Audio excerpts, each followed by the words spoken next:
Hey everyone, in this video we're going to go through the more difficult questions from the VCAA NHT, so the Northern Hemisphere 2017 exam, so exam 1, so the tech-free exam. Okay, so question number 6. At a large sporting arena there are a number of food outlets, including a cafe. The cafe employs 5 men and 4 women. So, let's get my... So 5 men and 4 women. 4 of these people are rostered at random. Okay, so we need 4 people working each day. Let P hat represent the sample proportion of men rostered to work on a particular day.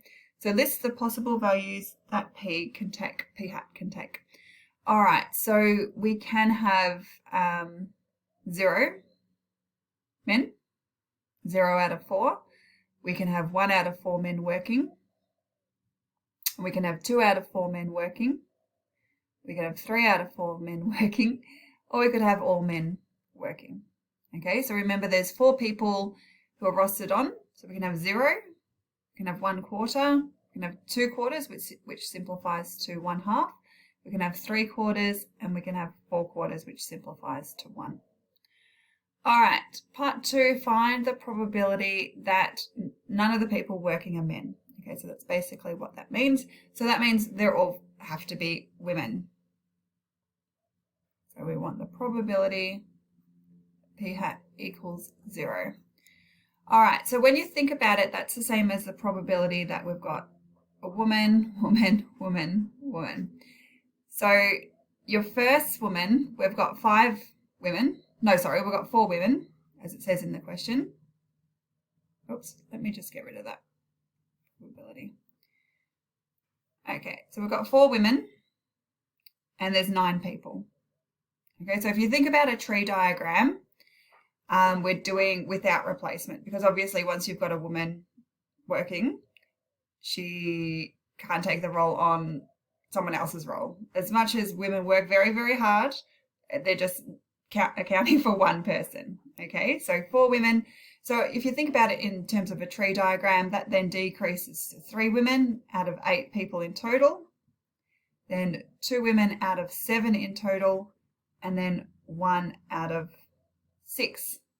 All right, so think about your tree diagram. This would be an extremely big one to draw because you've got 4 people you're needing to choose, but you've got without replacement. So you do need to decrease your numerator because we're choosing a woman each time, and your denominator because we're obviously choosing a human each time. Now you're probably thinking, oh my gosh, that is so complicated. Now don't go ahead and do 4 times 3 times 2 times 1 and then 9 times 8 times 7 times 6. You need to be able to cancel things out. Okay, so what you can see here is we've got a 3 and a 2. So 3 times 2 will cancel out with that 6. All right, so let's just rewrite this. So we've got 4/9. So that 3 now becomes a 1, and that 2 now becomes a 1. And then we've got 6 on 6 on the end, which just becomes 1. All right, so it's a little bit easier now to do. If you like, we can change the 4 and over 8, so it becomes a 1/2. All right, so I didn't mean to write equals. I mean times, I meant to write equals. So this numerator and this denominator becomes a 1/2, and then we've got times 1/9 times 1/7. All right, so a lot easier to now calculate. Still a little bit difficult, but not as hard as doing 4 numbers. So 1 times 1 times 1 is 1. Now 2 times 9 times 7. I always find it easier to multiply the 2 larger numbers first. So 9 times 7 is 63. And then we've got 2 of them, so we multiply by 2, which gives you 126. So it's 1 over 126. All right, there are over 80,000 spectators at a sporting match at the arena. All right, I'm going to highlight some things. Lots of words. Whoops. Don't want to cross you out, I want to highlight you. Okay, 80,000 spectators at a sporting match at the arena. 5 in 9 of these spectators support the goannas. A simple random sample of 2,000 spectators is selected. What is the standard deviation of the distribution p hat, the sample proportion of spectators who support the goannas team? All right, so your standard deviation, it's a terrible sigma, but it's a it's sigma nonetheless. You don't have to use the symbol if you want. You can do standard deviation. All right, so it's the square root of your probability of success, which is 5 in 9, times your probability of failure, or not success, so 4 over 9, multiplied by your sample size, so 2,000. Okay, so let's go ahead and calculate that. So we've got 5 times 4 is 20, divided by 2,000.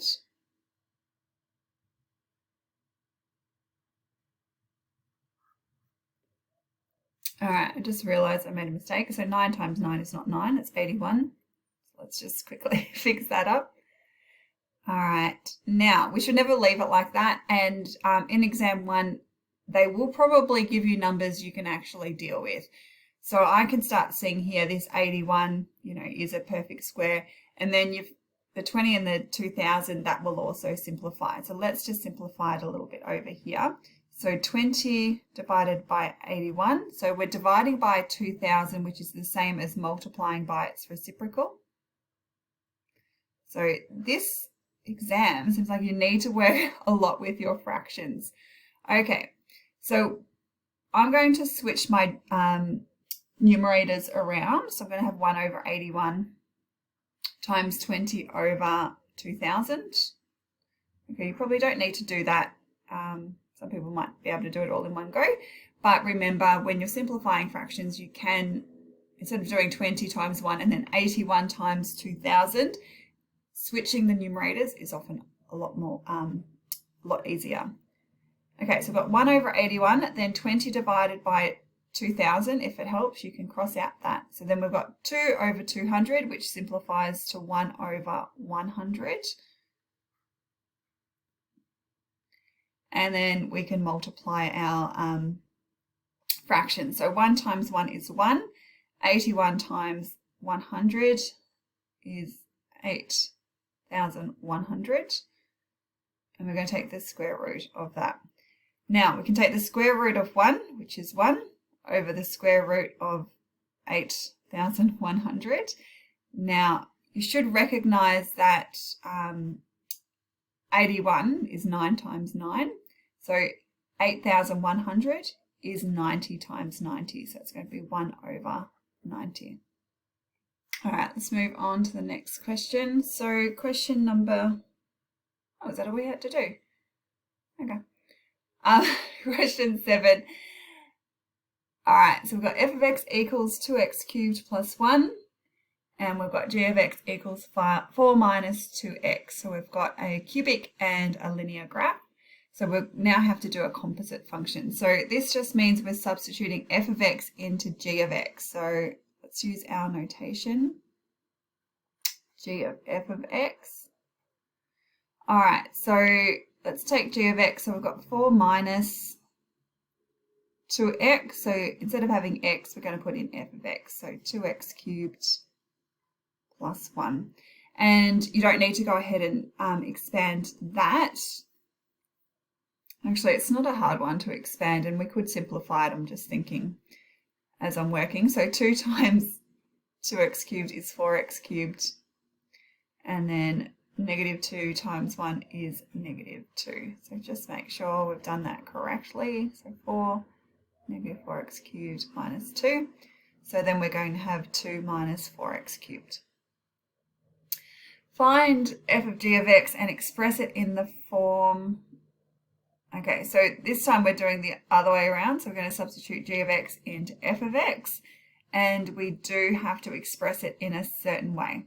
Okay, so just make sure you transpose until you get to that form. All right, so f of g of x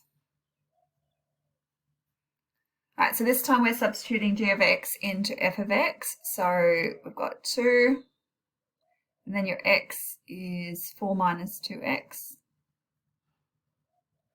4 cubed, and then don't forget the plus 1 on the end. All right, we do need to transpose it to get into the form in the question. So as you can see here, the coefficient of x is 1. Okay, and at the moment it's -2. So we're going to eventually take out that -2 as a common factor, but I'll talk about that in a sec. And your constant inside your bracket has to be at negative. Okay, so we do want a minus there. So little things that you can pick up on. Now, the common factor, this is a cubic. So basically it's going to be 4 minus 2x, 4 minus 2x, 4 minus 2x. So that's what it means to cube that bracket. So effectively, if we just looked at this one bracket, you might think, oh, I'll take -2 out as a common factor, but you've got to take -2 out from each bracket. So, and you don't have to write this, but I'm just showing you to show you. I'm just doing it to show you that you're not just taking out the -2, all right? You're basically taking out -8. So I'll show you in a sec. All right, so from the first bracket, I'm going to take out the -2. So, oops, should put a times. Then times another -2 times another -2. Okay, so I'm taking out -2 from each bracket. If it was a quartic, you would do the same thing, but 4 times. All right, so just be careful of that. Hopefully you get the gist of that. So I'm just going to go back now and do the one bracket. So if I took -2 out as a common factor, I'm just left with x, and then the 4 becomes -2. And then, instead of writing that again 3 times, I'm just going to write it once and cube it. Plus 1. All right, so basically -2 to the power of 3 is -8. So 2 times -8 is -16. X minus 2 cubed plus 1. Now, at the moment, it's not written in that form, so let's just rearrange a few things. So the 1 will be k, -16, so -m, or minus m, sorry, x minus 2 cubed. So m, k, and d are integers, good. So I'm pretty confident that that is correct. Yeah, so the main issue here is looking at that common factor and realizing that you're taking the -2 out of each individual bracket. All right, so question B, we've got a transformation with matrices. So we've got a bunch of transformations, but in terms of A, B, and C. And we're using this to map g of f of x onto the graph of f of g of x. So we're going to find A, B, and C. Now, this value here, A, is your dilation factor from the x-axis.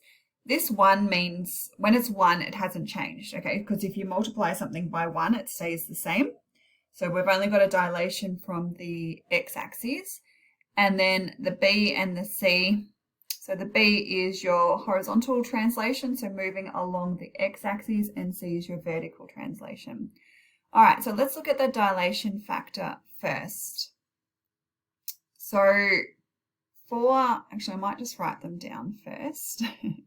So we're going, so g of f of x, what was that? 2 minus 4x cubed. Oops. And then f of g of x is equal to 1 minus 16.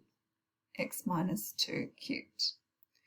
All right, so our dilation factor is 4 for g of f of x and 16 for f of g of x. So you've got to say, well, what did I multiply 4 by to get to 16? Okay, so that's going to be your value of A. So we're going to be multiplying that by 4. So A is equal to 4. So that's your dilation factor. Now, when I multiply it by 4, so if I did 4 times g of f of x, and then multiply everything by 4, so I'm left with 2 times 4, which is 8, and then 4 times 4 is 16, which is what we wanted, x cubed. All right, so we've only got the value of a so far. It's worth 3 marks. So, keep going. You might be able to actually identify the horizontal translation, so the -2. Okay, so the next thing we need to do is find b and c. All right, so I'm going to keep the 4 out the front, so f of, and this time we're going to have x minus 2. We're going to have 8 minus 16 x minus 2 cubed. So that means your value of b is going to be -2. Sorry, not -2, just +2. So we'll get rid of that minus sign. And then we do want a 1 here. Okay, at the moment it is 8. So I've got to subtract 7 to get rid of that. So let's subtract 7.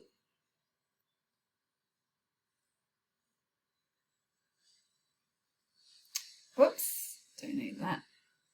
All right, so we're going to subtract 7. So when I subtract 7, 8 minus 7 is 1. So 1 minus 16 x minus 2 cubed. So that means c is equal to -7.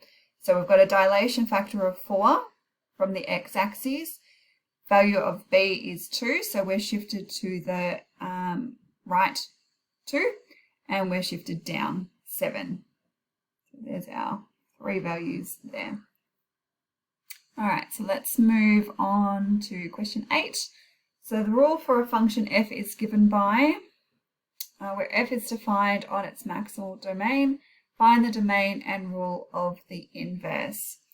Okay, so remember when you're doing the inverse, you're just switching x and y. So I'm going to write y equals first.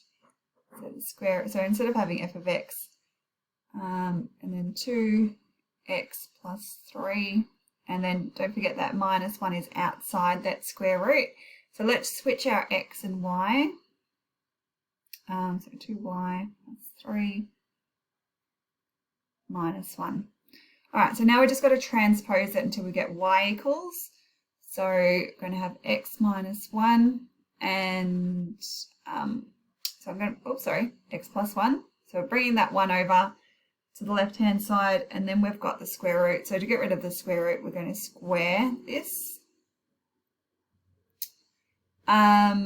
You can do it all in one go, but maybe I shouldn't, just in case. -3 and then over 2.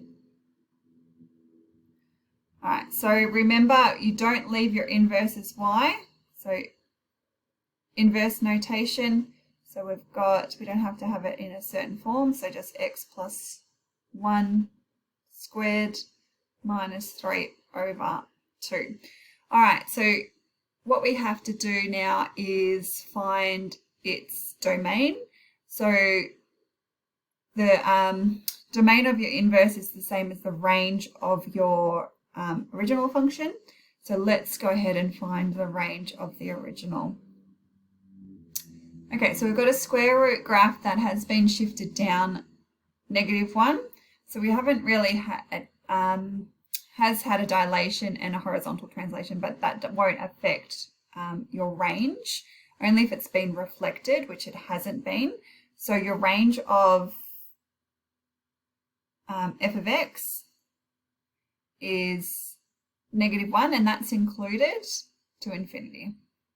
And you can always just check, because the square root, we can take the square root of 0, but we can't take the square root of a negative number. So when it is 0, we just end up with -1, and you can have, and that will go on forever, so to infinity. Okay, so your domain of f of your inverse is the same as the range, so -1. All right, so for part B, we've got solve f of x equals inverse of x. Now, when you've got your original function and its inverse, they actually cross or intersect along the line y equals x. Okay, so what we can do, instead of letting f of x equal your inverse, we can just let f of x equal x, because they also cross that line or intersect on the line y equals x. All right, so f of x, I'm just going to rewrite it here. Oops, I was using the eraser. Square root of 2x plus 3. Just make sure that goes underneath your square root sign, and then you've got the minus 1 after it, and that is equal to x. Okay, so it's going to be a lot easier to solve this than to let it equal the inverse. Okay, so let it equal x, just because your inverse and your original function, and its inverse won't always cross the x-axis, but for this graph it will. Okay, so we could graph it, but I'm not going to graph it because I just don't want to spend the time doing that. All right, so let's solve for x now. So we've got 2x plus 3. Take the 1 over, so it's going to be x plus 1. And the square root sign, I'm now going to square the right-hand side. Actually, do I want to do that? Yeah, let's do that. Okay, so we've got 2x plus 3.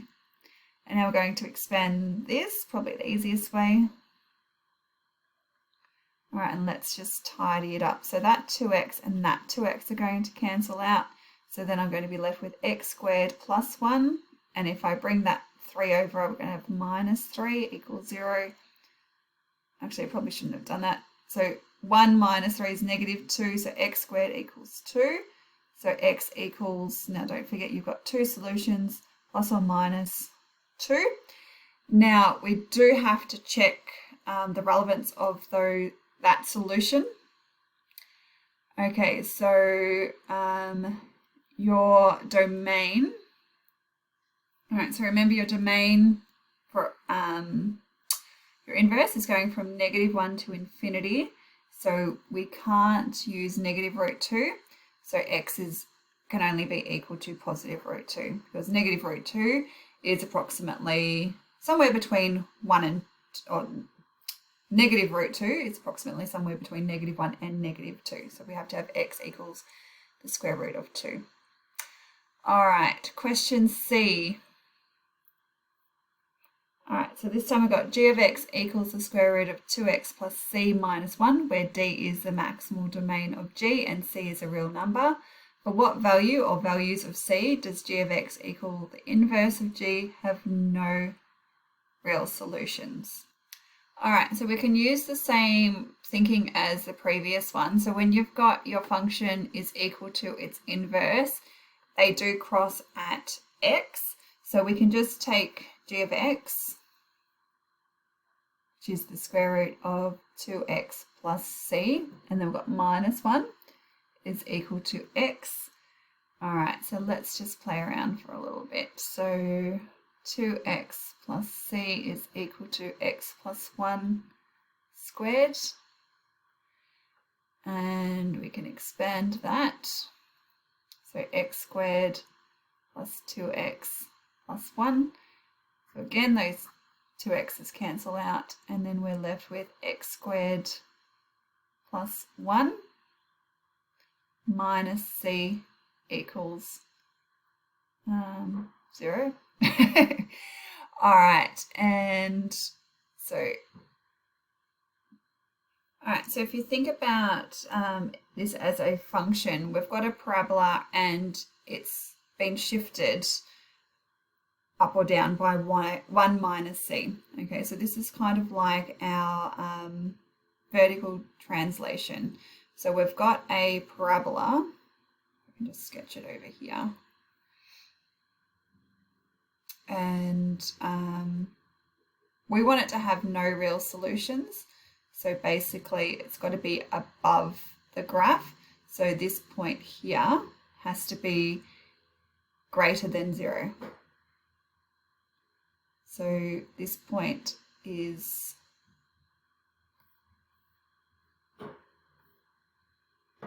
Sorry, I just drew it incorrectly. I should have had it on the axes.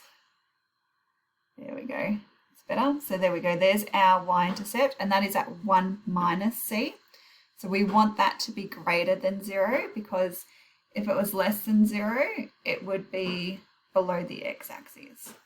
So 1 minus c has to be less than, sorry, greater than 0. What am I doing? Greater than 0. Come on. So that means c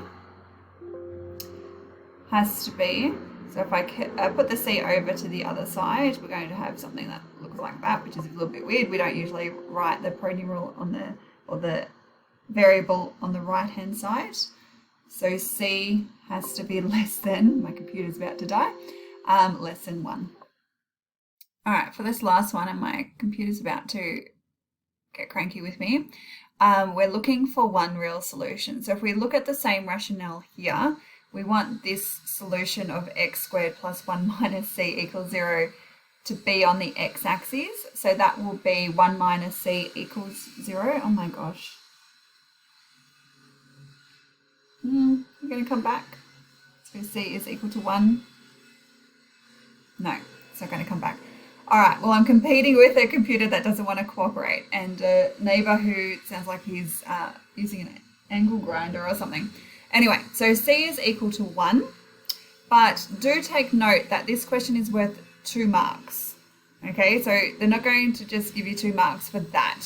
So you do have to also take into consideration the domain for the other solution, other type of solution. So we've got c equals 1, and the fact that it says what value or values kind of indicates that there might be some other solutions. So do take into consideration the domain of G and the domain of the inverse of G. So when you've got these 2 graphs, okay, so you know, you've got all right, so this -1 does help you with the shape of your graph, but basically, oh, stop going away. All right, you can have graphs that we've got 2 solutions, so we can have them crossing at, this is really bad, at 2 points, but because of the domain, you can actually have them only cross at 1 point like that. Okay, so that domain is going to determine their end point here, here and here. It's going to keep dinging on me. So the other solution is c has to be greater than 2 for one solution. So you've got c equals 1 and c has to be greater than 2. All right, bye girls.